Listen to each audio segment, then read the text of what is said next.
Everyone thought the billionaire's only daughter was dying. Doctors said she had no more than 3 months left. Her father, devastated and desperate, tried every treatment money could buy, but nothing worked. Nurses came and went, but the girl stayed silent, weak, and fading fast. Then one day, a new maid was hired. She seemed ordinary, quiet, careful, just doing her job. But as days passed, she noticed things no one else did. She paid attention, asked questions no one dared to ask. And then she found something that changed everything. What she discovered didn't just give hope. It uncovered a secret that had been hidden for years. Before we continue with this story, don't forget to subscribe to the channel and like the video. Oh, and don't forget to comment below where you're watching us from. We love to know that. Richard Wakefield was once a very successful businessman. He owned many companies and was known for his sharp mind and leadership. But after the tragic death of his wife, everything changed. He stopped going to work and moved into a large, quiet mansion far away from the city. The place was modern and full of expensive things, but it felt empty. Richard rarely spoke to anyone. He kept to himself and avoided the outside world. His only focus now was his daughter, Luna. She had been diagnosed with cancer when she was still very young. The treatment was hard on her body. Her hair fell out and she became very weak. Richard stayed by her side every day, taking care of her, trying to make her feel better. But even though he was always there, Luna didn't speak much. She stayed quiet, distant, and often stared at nothing in particular, like she was lost. Richard tried to bring happiness back into Luna's life. He spent a lot of money hiring the best doctors and therapists. He brought in art teachers, music instructors, and even animal therapists to see if any of them could get a reaction from her. He bought her books, toys, and anything she showed even a little interest in. But nothing worked. Luna didn't smile. She didn't play. She didn't talk. Sometimes she would just sit for hours in her room or by the window.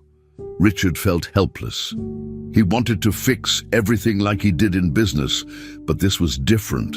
Luna wasn't just sick. She seemed unreachable. No matter what he did, he couldn't bring back the light in her eyes. The silence between them was heavy. Richard didn't know how to break through it. He missed the little girl who used to laugh and ask questions. Now she was like a shadow of her former self. Every morning, Richard followed a strict routine. He would wake up early, prepare breakfast for Luna, and check her medication. Nurses came in daily to help with her care, but Richard insisted on being part of everything. He watched over her health closely, keeping a notebook of her reactions and progress. The house was always clean, meals were always on time, and every detail was under control. He thought that maybe by being organized, he could keep the situation from getting worse. But even though everything around them was perfectly managed, nothing felt right. The silence in the house was louder than any noise. Luna rarely spoke a word. Sometimes she would nod or shake her head, but most of the time she didn't respond at all. Richard kept trying, hoping that one day something would change. He was always looking for signs of improvement, but the days went by slowly, always the same, without any real progress. Richard often blamed himself for everything. He believed that if he had done something differently, maybe his wife would still be alive, and maybe Luna wouldn't be suffering so much. He remembered the happy days when their family was complete. Those memories hurt now. He kept old family photos in a drawer, but he couldn't bring himself to look at them. They reminded him of what he had lost. He carried guilt like a weight on his shoulders. At night, when Luna was asleep, he would sit in his office, staring at nothing, thinking about the past. The silence during those nights was even deeper. No calls, no meetings, just silence. His friends had stopped calling. His employees managed the companies without him. He didn't care anymore. All that mattered was Luna. He thought maybe if he could make her better, he could forgive himself. But day after day, Luna stayed silent, and Richard stayed broken. The mansion was big, with many rooms, but Richard and Luna only used a few. Most of the time, they stayed in her room or the living room. Richard tried to make the house more cheerful. He painted Luna's room in her favorite color and filled it with stuffed animals and soft blankets, but it didn't make much of a difference. Luna still looked distant. Sometimes she would draw, but her drawings were simple and sad. Clouds, empty trees, quiet houses. Richard kept those drawings, thinking maybe they showed how she felt inside. He also placed soft music in the background, thinking it might calm her. He even asked some of Luna's old friends to visit, but she didn't show much interest. After a while, the visits stopped. The only thing that remained constant was the silence. Richard tried to talk to her every day, but she rarely answered. He didn't stop trying, though. He never gave up on her. As time went on, Richard continued his efforts. Every day was a repeat of the last, but he always hoped that something might change. Sometimes Luna would look at him a little longer or hold his hand for a few seconds. Those small moments gave him hope. He clung to them like they meant everything. He didn't expect a miracle. He just wanted to hear her voice again or see her smile, even once. Richard wasn't the man he used to be. His world had shrunk to one goal, helping his daughter feel alive again.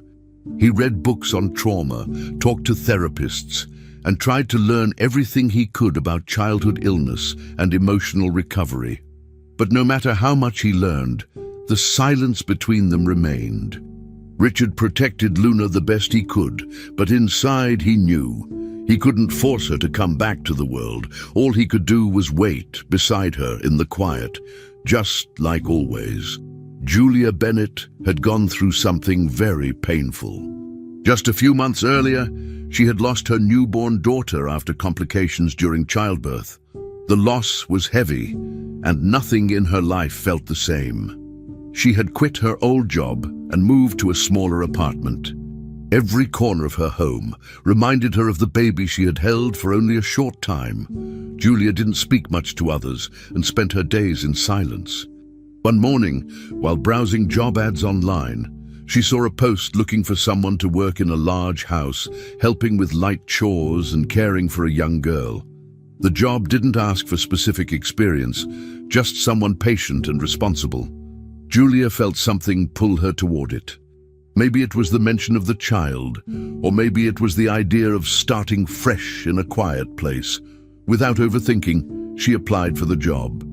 When Julia arrived at the mansion, the first thing she noticed was how quiet everything was. The house was large and well kept, but it didn't feel warm or welcoming. It was too clean, too silent. Richard Wakefield met her at the front door. He didn't smile, but he spoke kindly. He explained that the job wasn't exactly like working in a normal house. His daughter Luna was very sick and didn't speak much.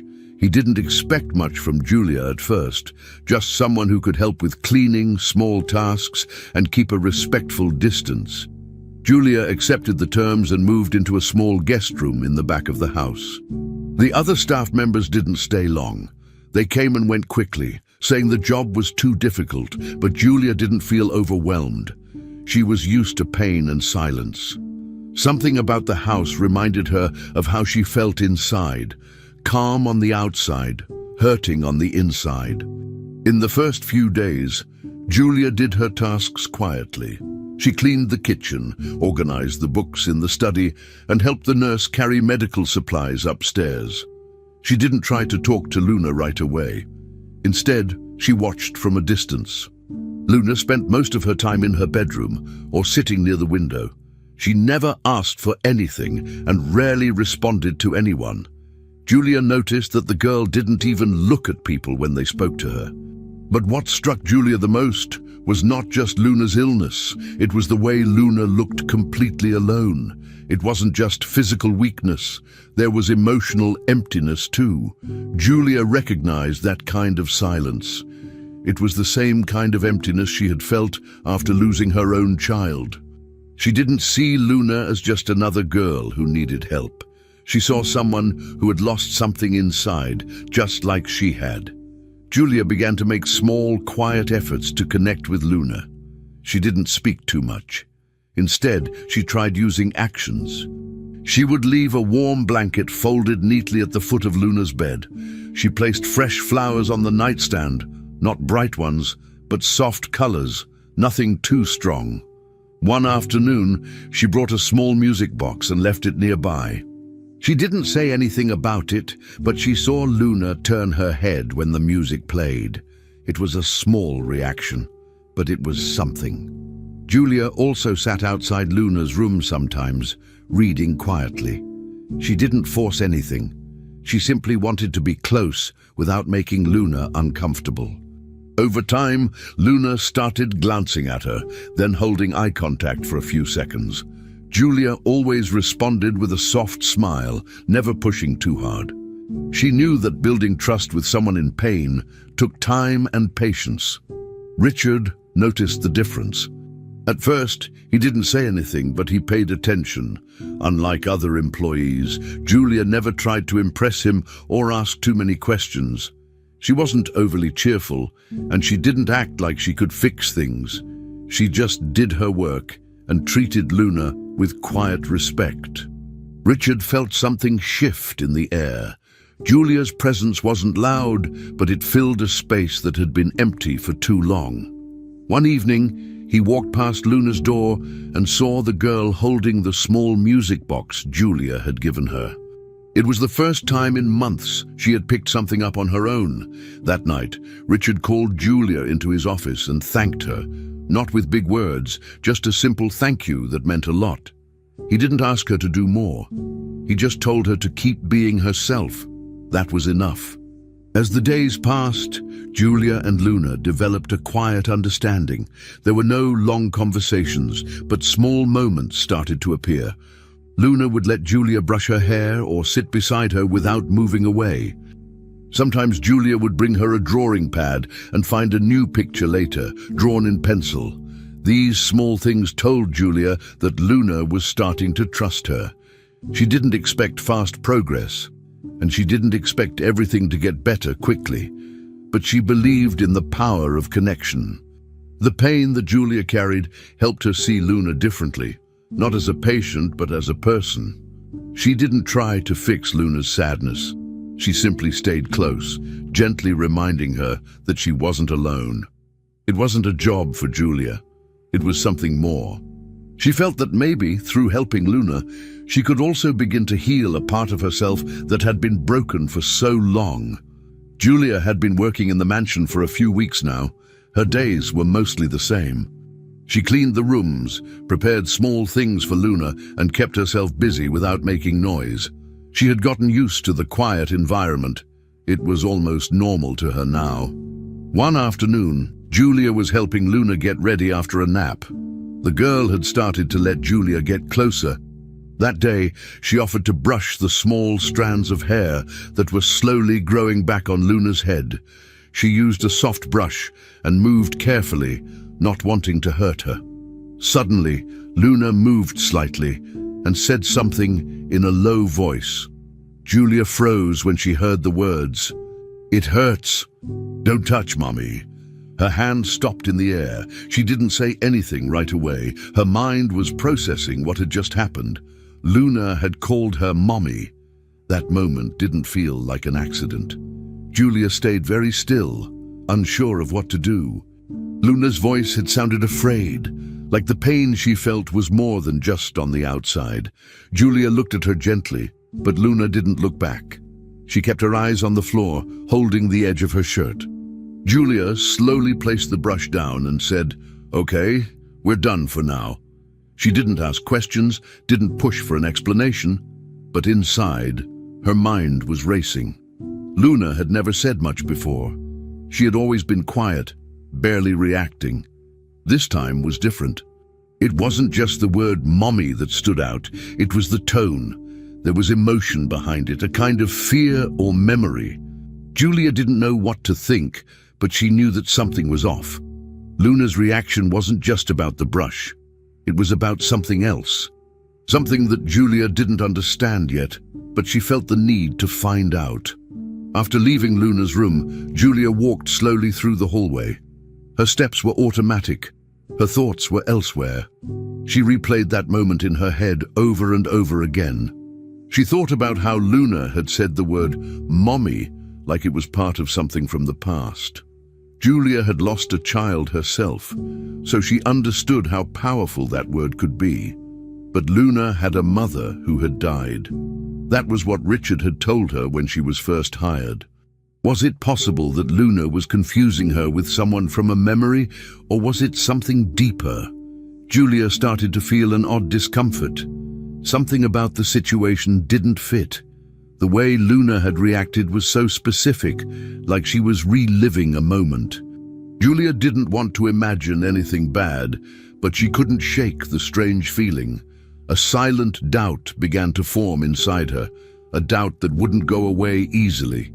In the days that followed, Julia paid closer attention. She didn't act differently on the outside, but her eyes were sharper now.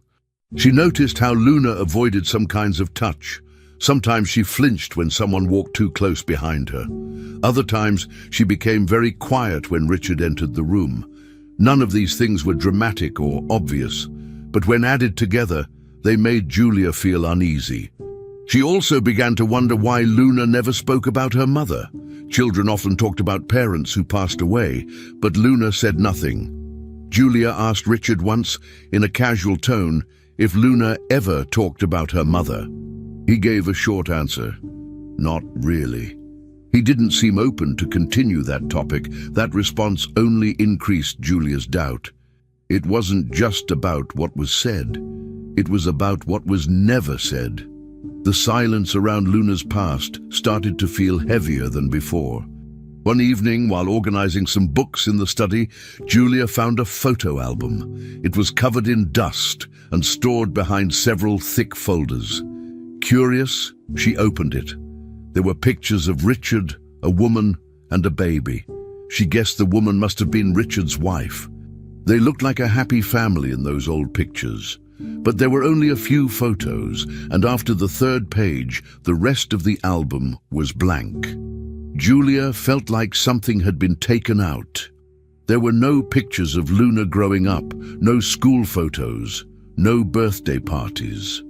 It was like her life had been paused. Julia closed the album and put it back exactly where she found it. She didn't want to cause trouble. But the questions were growing louder in her head. Why was Luna's history so empty? Why did Richard always avoid certain topics? Something was being hidden. She was sure of it now. From that moment, Julia couldn't ignore her feelings anymore. She started looking for little clues, not because she wanted to invade anyone's privacy, but because she felt a responsibility. She had come to that house only to work, but now she cared about Luna deeply. That one word, "mommy," had changed everything. It had opened a door inside Julia's heart and mind. She knew what it meant to lose a child, to miss someone who would never return. But Luna's pain seemed different. It wasn't just loss, it was confusion, fear, and maybe even something darker. Julia didn't want to jump to conclusions. She didn't think badly of Richard, but she needed to understand the truth. Something inside her was pushing her to uncover what really happened in that house. She didn't have a clear plan. All she had was that single moment, that single word from Luna that had planted a silent, growing doubt. Julia had started to explore more areas of the mansion during her free time. She didn't do it out of curiosity alone. It was a quiet search for understanding. The house had many storage rooms and locked cabinets. One afternoon, while cleaning a room near the basement stairs, she opened an old closet. Inside were several cardboard boxes with labels. Most of the writing was faded, but some still had names of medications on them. She pulled one box down and opened it. Inside, there were pill bottles, injection kits, and some vials with medical labels she had never seen before. The dates were from years ago, and the labels mentioned Luna's name. As Julia looked through the contents, she noticed something strange. Many of the drugs were not common. Some had warnings in red letters. Others had strange names that didn't seem familiar. Julia decided to take a few photos with her phone to look up later. That night, after Luna was asleep and the house was quiet, Julia sat on her bed and started researching the names of the medications.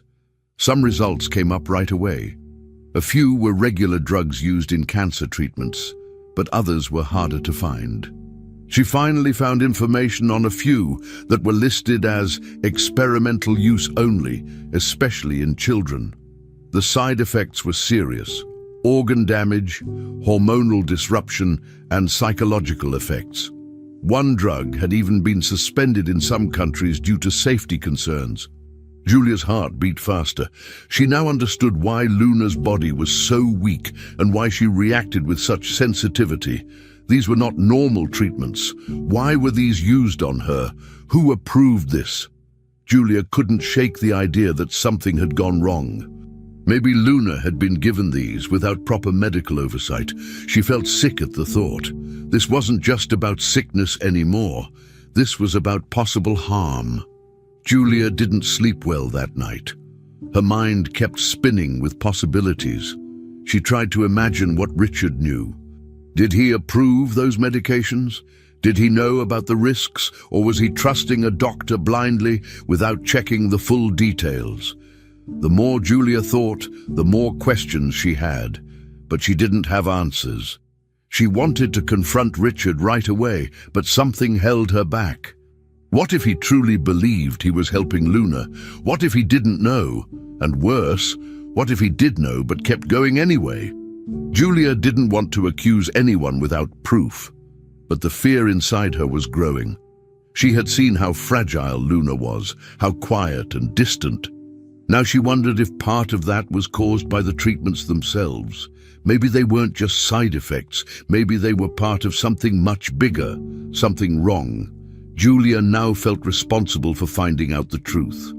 The next day, Julia continued her tasks as usual, but her focus had changed.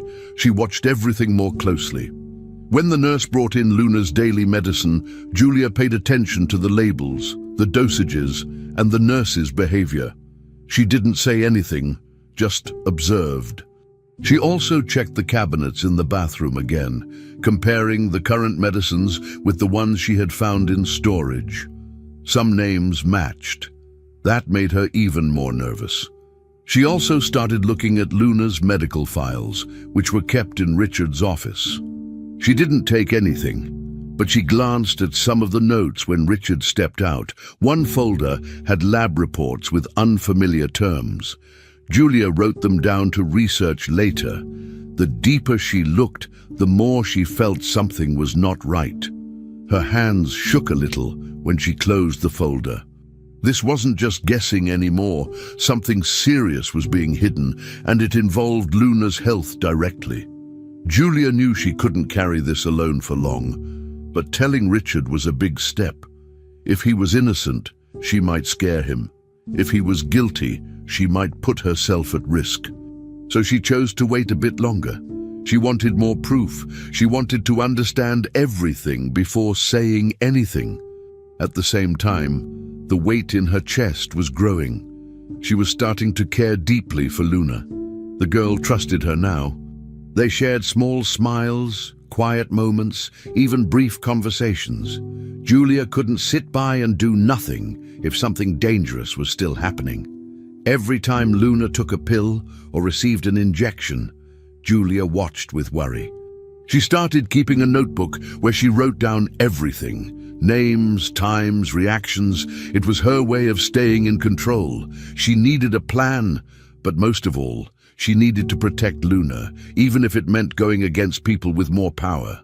Days passed, and the truth continued to unfold in small pieces.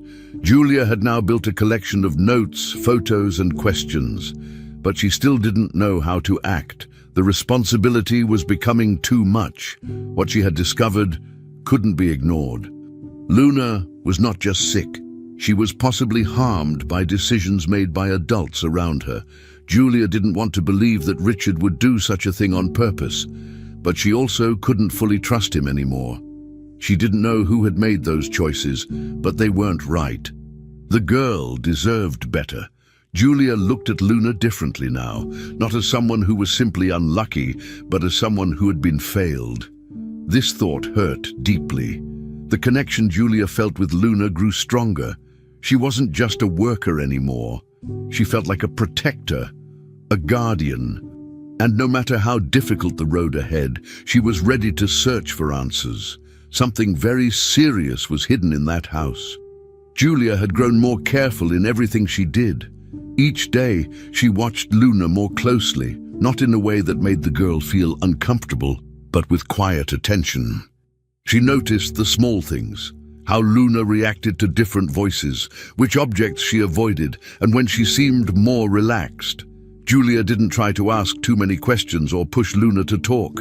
Instead, she stayed near, always calm, always available. Julia had realized that trust would not come with words, but with presence. And little by little, Luna began to change. She started looking directly into Julia's eyes. She no longer pulled away when Julia sat beside her. These were small moments, but to Julia, they meant everything. She felt something shifting between them. It was no longer just about taking care of Luna physically. It was becoming something deeper. Julia knew she was getting closer to the heart of the girl's silent world. One afternoon, the house was especially quiet. Richard had gone out for a meeting, and the nurse had stepped away to take a phone call. Julia was in the living room with Luna. The girl was lying on the couch, wrapped in a soft blanket. Julia sat on the floor nearby, organizing some books. There was no music, no noise, just silence. Then something unexpected happened. Luna sat up slowly and looked at Julia. Her eyes didn't seem scared this time. Instead, they looked tired, like she was carrying something heavy. Luna crawled toward her, gently leaned forward, and placed her arms around Julia's neck. The hug was light but real.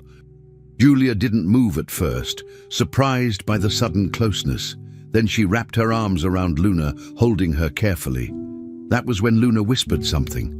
Very softly, almost too soft to hear, she said, "Don't leave me, Mommy." Julia felt her body freeze. Her eyes filled with tears instantly.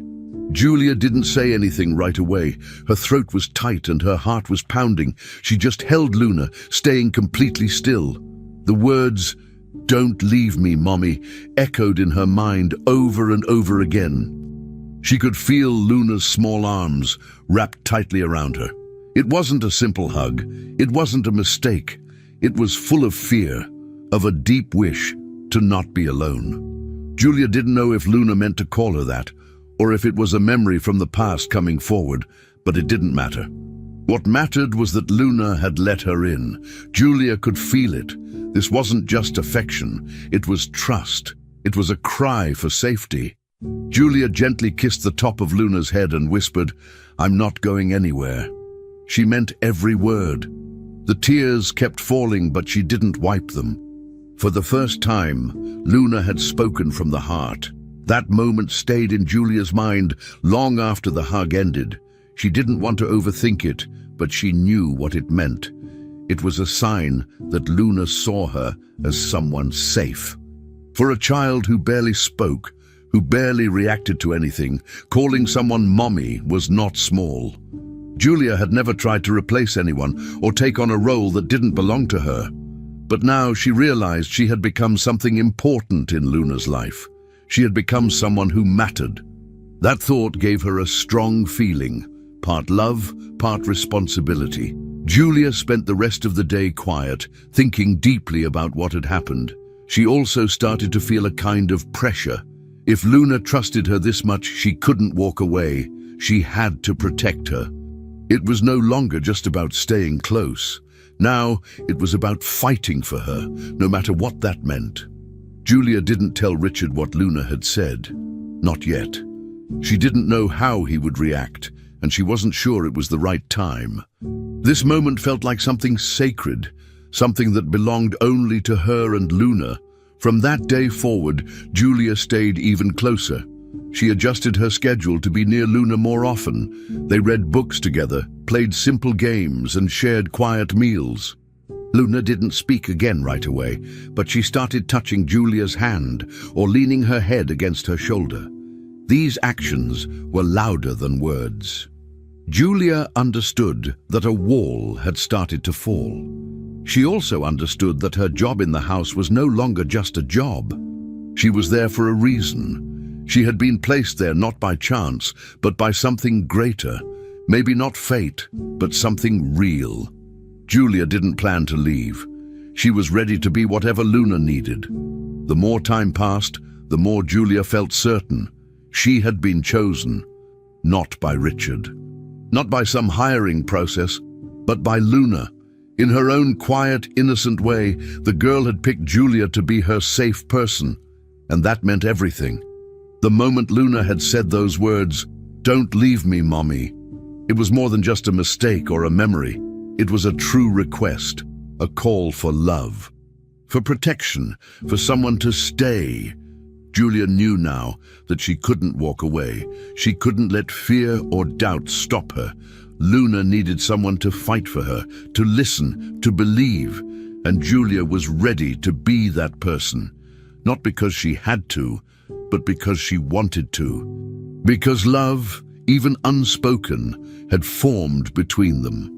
In that quiet room during that short hug, something powerful was born. Julia had become more than a caretaker. She had become a guardian.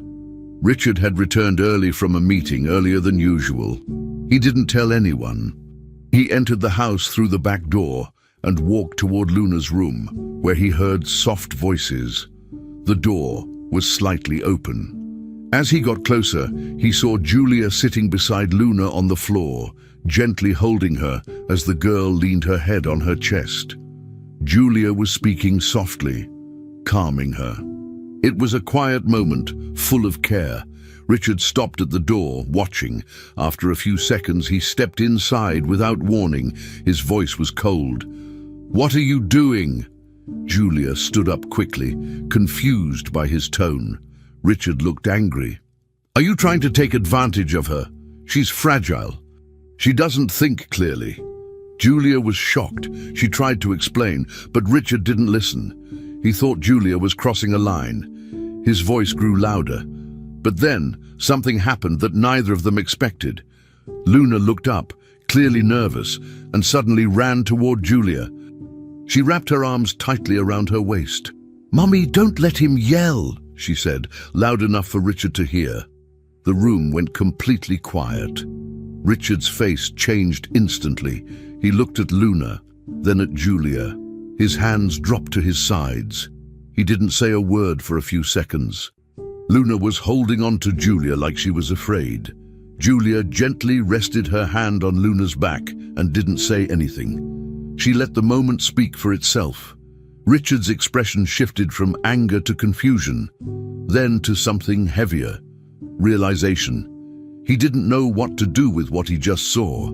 He had never seen Luna react that way before. She had always been quiet, disconnected, passive, but now she had spoken. She had reached out, and not to him, but to Julia. That single moment hit Richard harder than any argument could have. Richard sat down on the edge of the bed, suddenly looking older. His voice was quiet now. "She called you, Mommy?" Julia nodded slowly. She wasn't proud or smug. She looked just as overwhelmed. "It just happened," she said. "She needed someone, and I was there." Richard didn't respond right away. He looked at his daughter. For the first time in years, he really looked, not just at her physical condition, but at her behavior, her emotions. He saw her fear, her sadness, her need for protection. And he realized something. Maybe her weakness wasn't only from the cancer. Maybe something else had been harming her. Maybe it was the years of strong treatments, isolation, silence. He stood up and walked out of the room, not saying another word. Julia stayed with Luna, holding her hand. They both stayed quiet. That moment had changed everything. Something had broken open in Richard, and it couldn't be ignored anymore. Later that night, Richard went into his office and sat at his desk for a long time. He didn't turn on his computer. He didn't make any calls. Instead, he opened Luna's medical file and started reading everything again. He looked at the medication list, at the dosages, at the doctor's recommendations. Some of the drugs now seemed wrong, too strong. He noticed that some were experimental, and he remembered what Julia had told him weeks ago, things he hadn't taken seriously at the time. Without calling anyone, he made a quiet decision. The next morning, he told the nurse to stop using several of the medications. He didn't give a reason. He just said they were no longer needed. The nurse looked confused, but followed the instruction. Richard didn't explain himself to Julia either. He wasn't ready, but inside, something was changing. He no longer believed the same story he had believed for years. Over the next few days, Julia noticed small differences in Luna. They weren't huge changes, but they were clear. Luna seemed more awake. She ate a little more, showed interest in a coloring book, and even asked Julia to read a story twice. These were things she had never done before. Julia didn't know what had changed, but she kept track. She paid attention to Luna's sleep, her mood, her energy. It was like the girl was slowly coming back to life. Richard observed from a distance. He didn't interfere, but he watched everything. He saw Luna smile once, something he hadn't seen in months. That single smile hit him harder than any medical report. He started to wonder if stopping the medications had helped. If maybe, after all this time, the treatment wasn't the cure. It had been part of the problem. That thought scared him, but also gave him something new. Hope. Richard didn't talk much about what happened that day, but the scene stayed in his mind. The way Luna had clung to Julia, the way she had called her mommy, and the way she had finally shown emotion. He knew now that something had to change. He couldn't rely only on doctors or routines. He had to listen. Not just with his ears, but with his eyes, with his heart. For the first time in years, he saw that his daughter was still there, behind all the silence and sickness. She had just needed the right person to help her speak. Julia had become that person. Richard didn't know what would happen next, but he understood that he couldn't go back to the way things were. He had seen the truth, and with that truth, something inside him opened up again. After years of numbness, he felt something real, a small but powerful hope. Julia had been carrying a heavy suspicion for days. She couldn't stop thinking about the medications Luna had taken and the small improvements she showed after some of them were removed. Julia didn't want to act without proof, but her gut told her something was wrong. One afternoon, when the house was quiet, she went into the storage cabinet in the hallway. She carefully took one of the medicine vials and wrapped it in a cloth. She placed it in her purse and waited until her day off. Julia didn't want to make any mistakes, so she went straight to someone she trusted, her old friend Carla, a doctor who worked at a small private clinic. Carla had known Julia for years, and when Julia explained everything, Carla agreed to send the medication for lab analysis. Julia felt nervous, but also sure that she had done the right thing. She needed to know the truth, no matter what. 2 days later, Carla called her back. Her voice was serious, almost cold. "Julia, we got the results," she said. "You were right to worry." Carla explained that the vial contained a powerful drug used in rare adult treatments, not something recommended for children, especially not in the dose found inside. It was 3 times the amount considered safe, even in emergency situations. The substance could cause extreme fatigue, damage to internal organs, and suppress normal brain function in a child. Julia sat down, shaking. She felt sick to her stomach. She couldn't believe Luna had been given this for so long. Carla continued explaining that the drug was not illegal, but it was classified for special cases only. Julia thanked her and hung up. Her hands were cold. She had confirmation now. This wasn't just about over-medication, it was about something deeply wrong. Someone had made choices that put Luna in serious danger, and Julia knew exactly who. The name on all the prescriptions was the same, Dr. Atticus Morrow. He was the one Richard had trusted since Luna's diagnosis. Julia remembered the man. He was always polite but distant. He spoke in complicated terms, making it hard for anyone to question him. Now Julia couldn't help but wonder how many people had been fooled by him. She brought the report straight to Richard. She didn't want to hide anything. She sat across from him in the office and told him everything. Richard read the report slowly, his face growing pale. At first he was silent. Then he spoke in a voice that didn't sound like his usual self. "I trusted him," he said. "He promised he could save her." Julia placed a hand on the table, trying to keep him grounded. "We need to know more," she said. Richard nodded. For the first time, he didn't look like a businessman. He looked like a father who had been tricked. Together, they started digging into the doctor's background.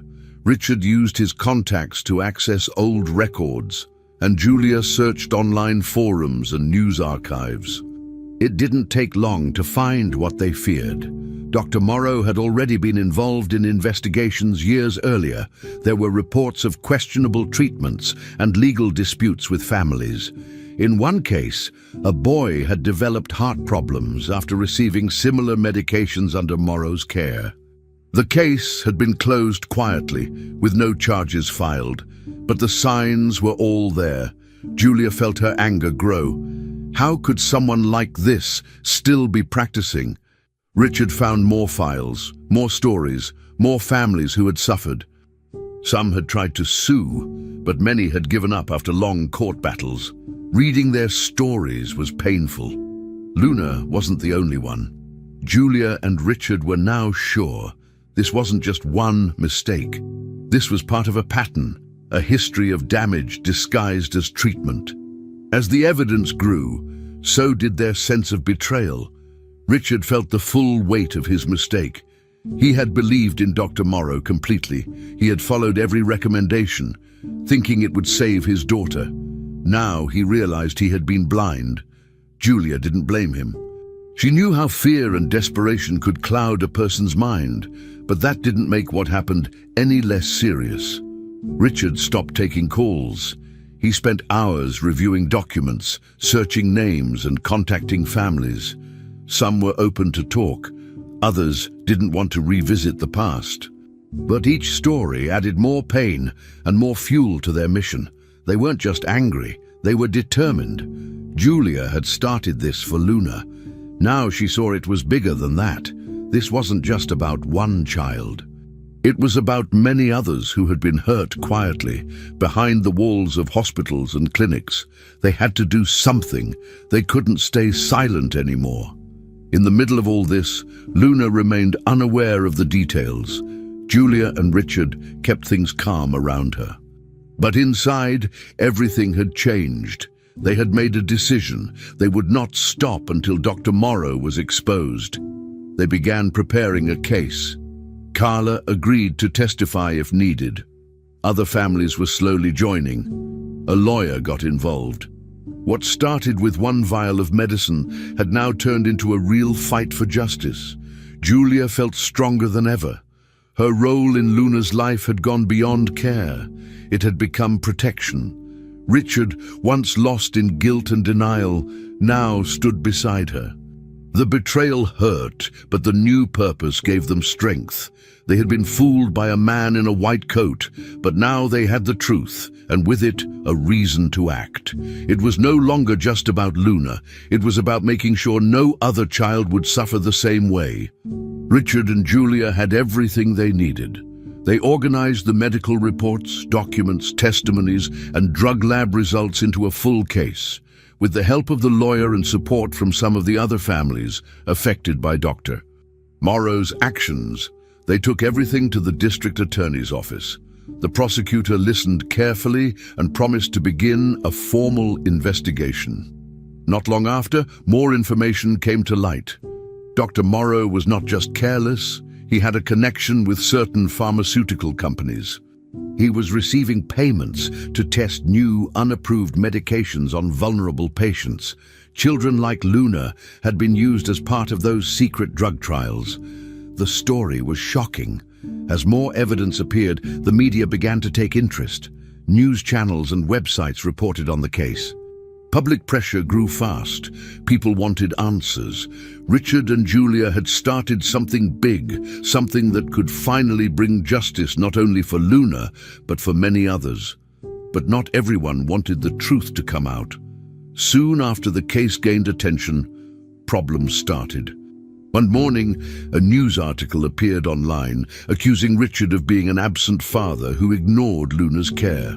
Another headline suggested that Julia had tricked her way into the house and was manipulating the child for attention. These were lies, but they spread quickly.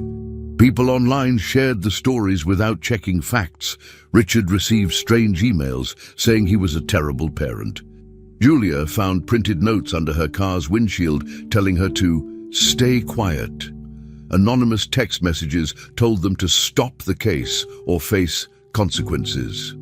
The lawyer warned them that these types of attacks were common in big lawsuits, especially when large companies were involved. Richard was furious, but Julia stayed calm. "We expected this," she said. "If they're scared, it means we're doing something right." Neither of them thought about giving up. They had come too far already. As the court case moved forward, more people came forward with stories of mistreatment. Some had been afraid to speak before, but now they saw that Richard and Julia were not backing down. One mother shared how her son had seizures after a treatment given by Morrow. Another father said his daughter developed liver problems from similar medications. All these voices helped make the case stronger.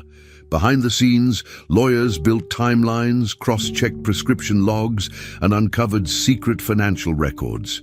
The companies involved denied everything at first, but the evidence was too strong. Even the media that had spread lies began to change their tone. Some reporters apologized, others started showing the truth. Richard and Julia stayed focused. They didn't let the noise distract them.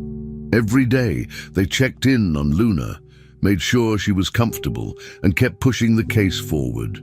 They were tired, but more determined than ever to finish what they had started. While all of this was happening, something beautiful began to take place inside the mansion. Luna, who had once been weak, silent, and always tired, started to change. She was still fragile, but her energy was better. She started drawing again, often asking Julia to sit beside her while she colored. She laughed sometimes, not loudly, but real. She smiled when Richard brought her favorite snacks. Her eyes looked brighter, more awake. She even asked to go outside into the garden. These moments gave Richard and Julia strength. They still had a long legal road ahead, but inside the house, there was hope. The walls that had once held silence now echoed with soft voices, with footsteps, with music in the background. Life was returning to a place that had once felt frozen. The darkness that had surrounded them was lifting, little by little. And it all began with Luna's quiet recovery and growing trust. There were still hard days. Court meetings were long. Some people still believed the lies. Richard struggled with guilt. He kept saying, "I should have seen it sooner." Julia reminded him that what mattered was what they were doing now. They were no longer powerless. They were acting, speaking up, changing something. Even Luna noticed the difference. One night, as Julia tucked her in, Luna said, "You and Daddy are brave." Julia smiled and held her hand. It was the kind of sentence that stayed with her. Richard and Julia had both changed. They were no longer just individuals trying to survive grief or guilt. They had become a team, stronger together than alone. The fight was not just legal, it was emotional, personal, and deep. They were facing powerful people, but they had something more powerful pushing them forward. The love for a child who had once been forgotten and now had a voice through them. By the time the case reached national television, Richard and Julia had already accepted that their lives would never be the same. But they didn't mind. They weren't seeking fame or attention. Their goal was justice. They wanted answers, responsibility, and above all, change. Every time they walked into a courtroom or gave another statement, they carried Luna in their hearts. The girl who used to whisper and hide now smiled in the hallway and showed her drawings proudly. The mansion that once felt empty now had warmth and movement. They were living between two worlds, one of legal battles and another of small daily victories. But they found strength in both. They had discovered that no threat, no lie, no headline could stop them. What they were fighting for was too important. It wasn't just about Luna anymore. It was about many other children, past and future. They would not stop. Justice had become their mission. After months of investigation, the case against Dr. Atticus Morrow finally reached the courtroom. The prosecutor had gathered enough evidence to arrest him, and he was taken into custody while the trial was being prepared. As the trial began, news of the case continued to spread. More families started to come forward. One by one, parents stepped into the courtroom, telling their own painful stories. Many had children who suffered unusual side effects. Others had lost loved ones. The pattern was clear. Dr. Morrow had been using experimental drugs on children without their full knowledge or consent. Some families cried while giving their testimony. Others were angry and firm. The courtroom was full every day. Reporters sat in the back, taking notes. Outside, people held signs demanding justice. Julia and Richard sat together in the front row, prepared to share everything they had learned. They were no longer alone. This had become much bigger than their story. Julia was one of the first witnesses to testify. She walked to the stand calmly, holding a small folder with notes, but she didn't need to read them.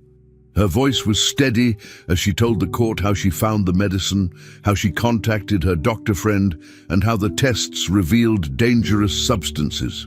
She explained Luna's condition, her slow recovery after the medications were stopped, and how she discovered Dr. Morrow's past. Julia didn't raise her voice or get emotional. She simply told the truth in clear and simple words. The judge and jury listened closely.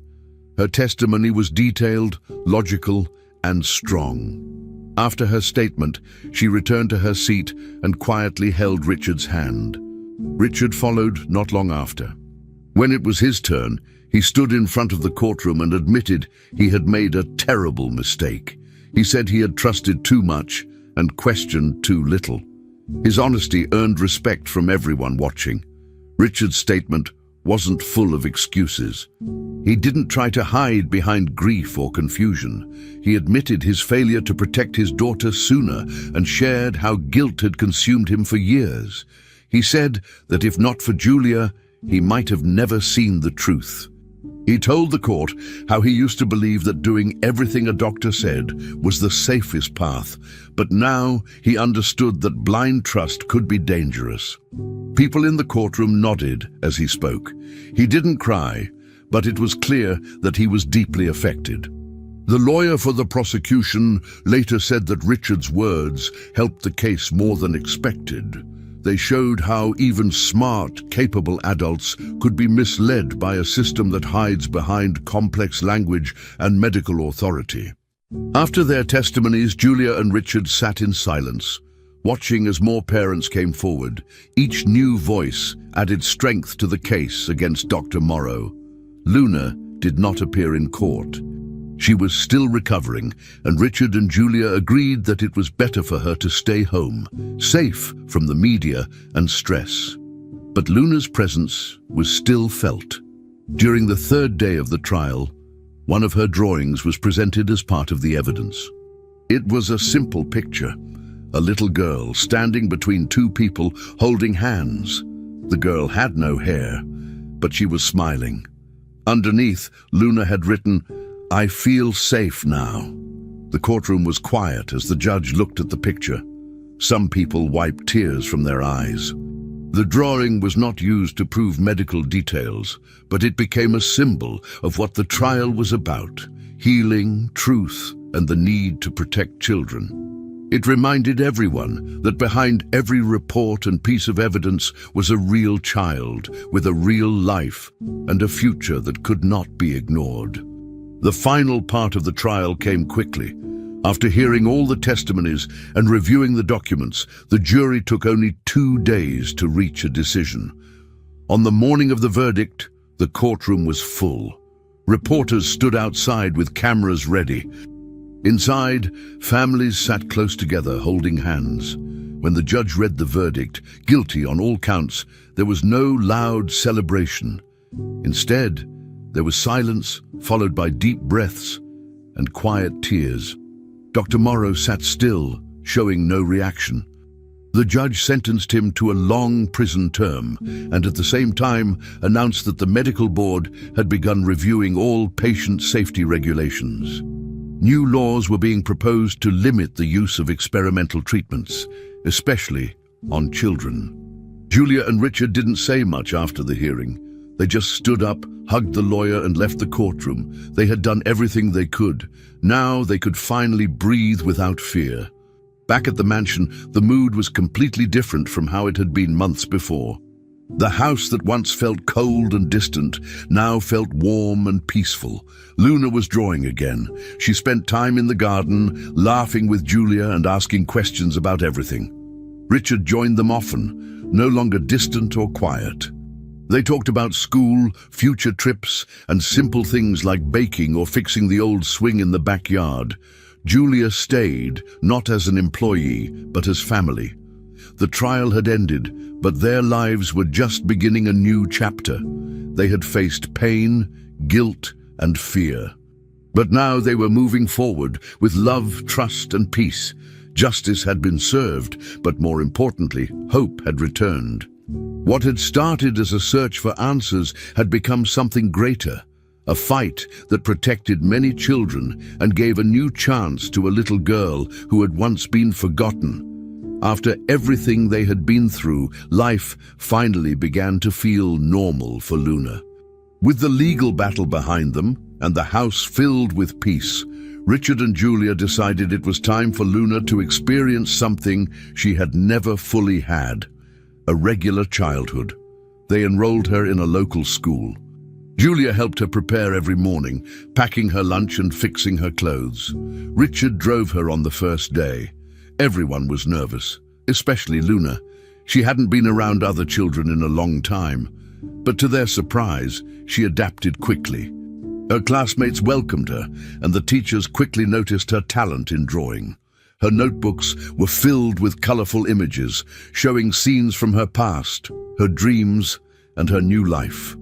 The girl who once barely spoke was now answering questions in class, raising her hand with confidence and making new friends. She had found her voice, not through medicine, but through connection. As the school year passed, Luna continued to grow. She was still small and had to visit doctors occasionally, but her energy improved. She joined a small art group at school and began winning small awards for her drawings. One day, the school counselor nominated her for a national award recognizing courage in young students. Luna was invited to a formal event where she stood on stage and received a medal for bravery. Reporters took pictures. Her name was mentioned in local newspapers. The attention didn't make her nervous. Instead, she smiled proudly, holding the medal in one hand and Julia's hand in the other. Julia stood beside her, emotional but proud. Richard sat in the audience, wiping away tears. He knew how far his daughter had come.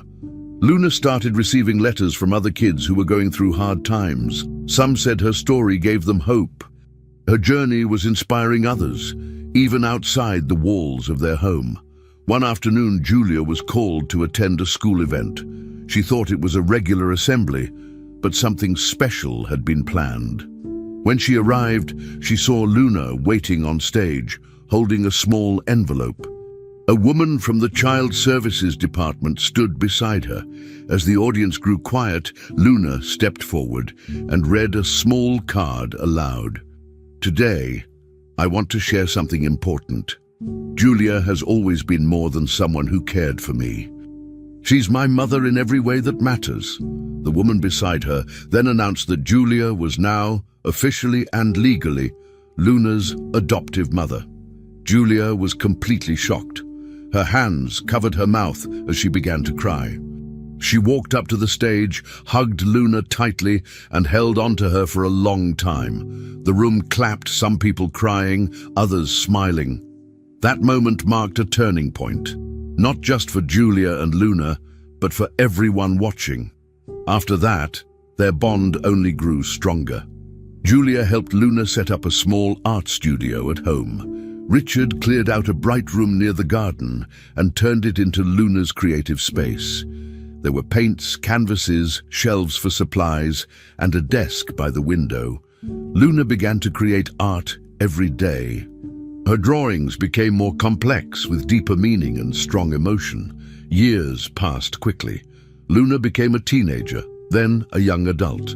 Her passion for art remained, and she decided to study it seriously. She applied to an art school and was accepted with a scholarship. Julia helped pack her bags, and Richard drove her to campus. Although it was hard to say goodbye, they both knew Luna was ready. Her strength had come from surviving something most kids never face. But even more than that, from the love and safety she found at home. Now she was ready to share her story through art. Several years later, Luna sent invitations to everyone she loved. She was holding her first professional art exhibition. It would feature pieces that showed her personal journey through sickness, fear, recovery, and love. The event was held in a quiet gallery downtown. People walked in and saw her drawings hung on clean white walls. One showed a small girl curled up in a hospital bed. Another showed a woman sitting beside her, holding her hand. Others were more colorful, full of life and movement. Each piece told part of her story. At the opening night, Luna stood at the front of the room and gave a speech. Her voice was clear, her words thoughtful. "People think my strength came from medicine," she said. "But the truth is, my first strength came from Julia's heart. She loved me when I was hard to love. She stayed when I didn't ask. She became the light I followed." The room fell silent. As Luna finished her speech, the audience stood up and clapped. Julia wiped her eyes, and Richard smiled with pride. Other guests cried quietly, touched by her honesty. It wasn't just an art show. It was a celebration of life, healing, and love. People walked around the gallery, looking at each piece with new understanding. Luna walked beside Julia, holding her hand like she used to. But this time, she wasn't the fragile girl needing protection. She was the artist, the survivor, and the voice for others who had once been silent. That night, they all went home knowing something had changed. Luna's past would always be part of her, but it no longer controlled her. She had taken it, shaped it, and turned it into something beautiful. It was no longer just a memory of pain. It was a message of hope. The little girl who once lived in silence had become a woman who knew how to live. Finally, we've reached the end of this story. I'm extremely happy that you've made it this far. Thank you very much for watching. Comment below what you thought and what was the best or worst part. Don't forget to subscribe. Until next time.